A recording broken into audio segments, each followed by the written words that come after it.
Moin Moin, wieder in der gewohnten Umgebung.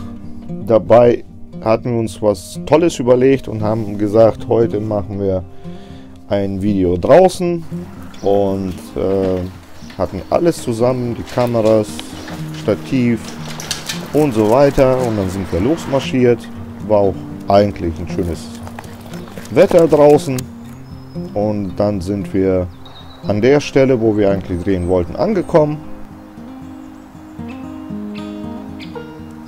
Und dann passierte das.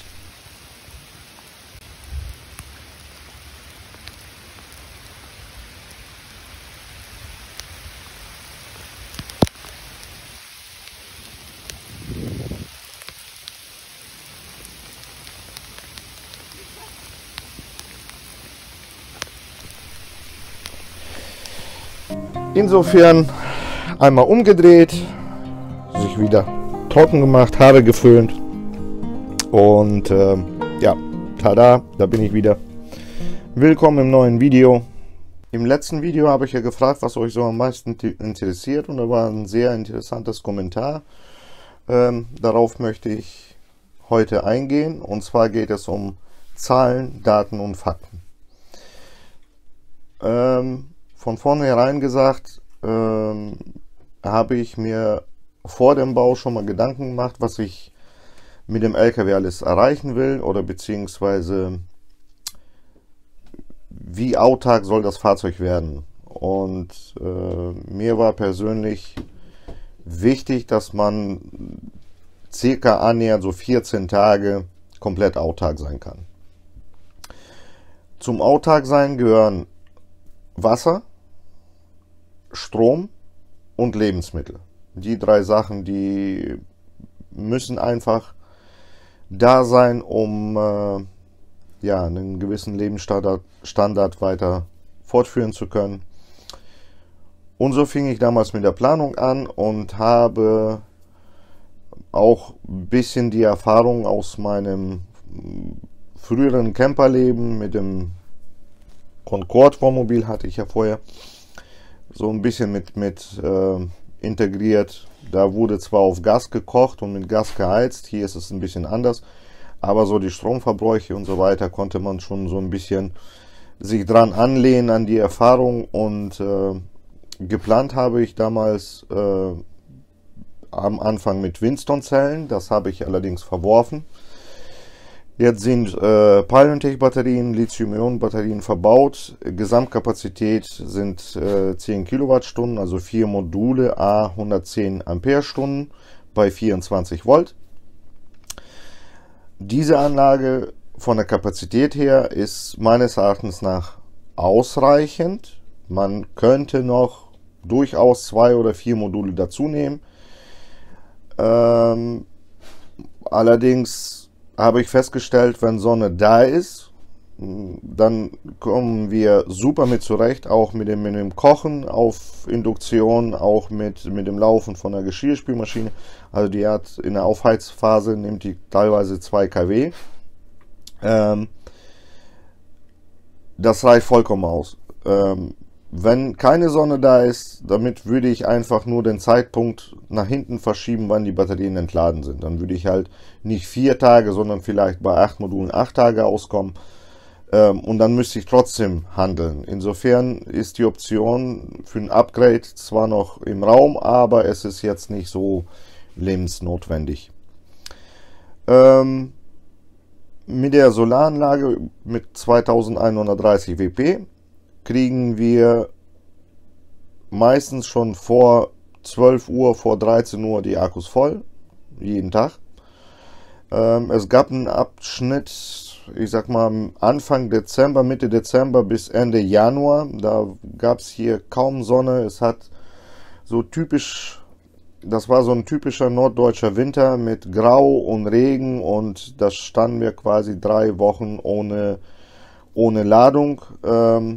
Und da haben die Kapazitäten von den Batterien natürlich nicht ausgereicht, weil man doch öfter gekocht hat, und ja, auch die sämtlichen sonstigen Verbraucher wie Kühlschrank und so weiter nehmen natürlich auch Strom weg. Ja, bei den Wintermonaten hatte ich ja erwähnt, gab schon kleine Defizite bezüglich Strom, aber es wird sich eventuell auch relativieren, wenn wir eine größere Lichtmaschine einbauen. Also geplant ist eine 85 Ampere Lichtmaschine mit 2 Ladeboostern à 17 Ampere. Dann lädt man quasi auch während der Fahrt, aber nichtsdestotrotz wird noch ein Notstromaggregat mit einer Leistung von 1 bis 2 kW in Staukasten eingebaut. Für alle Fälle, wenn man doch irgendwo in Skandinavien im Winter ist und kaum Sonne hat oder gar keine Sonne hat, dass man sich immer noch helfen kann, weil dieses Upgrade mit dem, oder beziehungsweise diese Installation mit dem Strom, mit dem Kochen auf Induktion und so weiter gefällt mir sehr gut. Also ich möchte keineswegs auf Gas umsteigen. Ich vermisse es so gar nicht, die Gasflaschen zu wechseln. Und im Grunde genommen geht die Rechnung auf. Es gibt hier und da noch kleine Verbesserungsmöglichkeiten, die werde ich auch in der Zukunft umsetzen. Aber als Fazit würde ich das sehr wahrscheinlich genauso nochmal bauen. Zu der Stromversorgung wollte ich noch sagen, eine Geschichte wollte ich noch erwähnen. Und zwar geht es um den Wechselrichter. Es ist ja hier ein 5 kW Wechselrichter verbaut, der halt die ganzen Komponenten 24 Stunden am Tag mit Strom versorgt.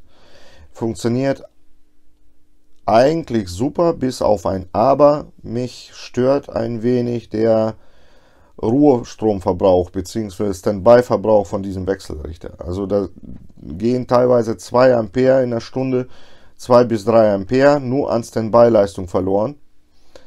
Und ich denke mal, dass ich in der Zukunft noch einen kleineren Wechselrichter mit dazu nehme, damit unser Haushaltskühlschrank quasi über Nacht dann mit 230 Volt versorgt wird, aber der große, der 5 kW Wechselrichter einfach ausgeschaltet werden muss oder werden kann und mit an Strom genommen wird, wenn er benötigt wird, wenn man zum Beispiel kocht. Ja, aber im Großen und Ganzen Fazit: mit 440 Amperestunden Lithium-Ionen-Batterien bei 24 Volt würde ich sagen, kann man sich schon durchaus als autark bezeichnen. Und das Ganze funktioniert auch, und das funktioniert auch in Verbindung mit Kochen auf Induktion. Weniger würde ich auf jeden Fall nicht nehmen, wenn man im Fahrzeug kontinuierlich lebt, beziehungsweise auch größere Touren unternehmen möchte, weil dann ist schon beim Kochen, ich sag mal, ich koche recht ausgiebig, wenn man so einen Braten macht und Herdplatte ist 4 oder 3 Stunden an. Die verbraucht schon enorm viel Energie und deswegen sollte man genügend Kapazitäten vorrätig haben. Ja, so viel zum Thema Strom. Die zweite Geschichte, unsere Wasserversorgung, 2 Tanks à 210 Liter plus 14 Liter Warmwasserboiler, unterm Strich 434 Liter, kommen wir zwischen 12 und 15 Tagen, also je nachdem wie oft man duscht, wie ausgiebig man kocht, wie oft die Geschirrspülmaschine läuft und so weiter. Aber so im Schnitt 14 Tage sind machbar, durchaus machbar und funktioniert. Also die Berechnung hat sich auch als richtig erwiesen. Ja. Zum Thema Wasser gibt es momentan noch nicht allzu viel zu sagen. Die Anlage, die wird noch ein bisschen nachgerüstet mit Wassergewinnungsanlage, mit Vorfiltern und so weiter, mit einer Pumpe, damit man Seewasser bzw. Wasser aus dem Fluss tanken kann. Aber dazu wird es definitiv, wenn er soweit ist, auch ein separates Video geben. Thema Lebensmittel ist auch schon wieder so ein Thema. Das ist alles sehr individuell. Hier wird vornehm Fleisch konsumiert, viel Fleisch. Insofern musste ich auch so ein bisschen ein paar Gedanken mehr dazu machen. Der Hund wird gebafft. Ich werde auch quasi mit gebafft, aber halt mit anderem Fleisch. Und ja, hin und her überlegt. Also wir brauchten definitiv viele Möglichkeiten, um zu kühlen, aber auch zum Gefrieren. Für die Kühlung sorgt ein Bosch Haushaltskühlschrank, ein normaler Kühlschrank aus dem hätte ich beinahe gesagt, Baumarkt, ohne Gefrierfach, um einfach genügend Kapazität zu haben. Ich meine, der hat um die 130 Liter Volumen. Das ist schon mal sehr, sehr gut. Und für frisches Gemüse, Obst, auch so wie Salami und so weiter, ist genügend Platz da. Warum ohne Gefriertruhe bzw. ein Gefrierfach? Weil ich von vornherein wusste, für Jackie muss das Futter in großem Volumen eingefroren werden und da würde ein Gefrierfach im Kühlschrank eher kontraproduktiv sein. Deswegen habe ich das ausgelagert in eine Dometic Kühlbox mit knapp 70, ich glaube 74 Liter Volumen. Das eine Fach hat 40 Liter, da wird das Barfutter von Jackie eingefroren. Das ist eine Monatsration, die da reinpasst. Die andere Seite, die kleinere Seite mit etwas über 30 oder an die 30 Liter, die nutzen wir gerade dazu, um Getränke zu kühlen. Es reichte, aber mehr ist doch willkommen. Also wenn man jetzt wirklich in der Tat 14 Tage irgendwo stehen möchte, dann sollte man auch mehr Kapazität haben. Deswegen ist vorne noch eine zweite Truhe mit Volumen von 38 Liter mit dazu gekommen. Die kann auch gefrieren. Und diese Truhe, die möchten wir nutzen, um A, während der Fahrt auch kühle Getränke zu haben. Und B, jetzt auch in kalten Monaten das Fach hier unter der Sitzecke, was gefriert, nach vorne zu verlagern. Der Hintergrund ist folgender, davon verspreche ich mir einfach weniger Verbrauch, weil vorne das Fahrerhaus, das wird nicht mitgeheizt. Somit sind da immer Temperaturen, ich sag mal jetzt diesen Winter zwischen -5 und +5 Grad gewesen. Dann muss die Truhe auch nicht so viel tun, um halt die -10 oder -16 Grad zu erreichen.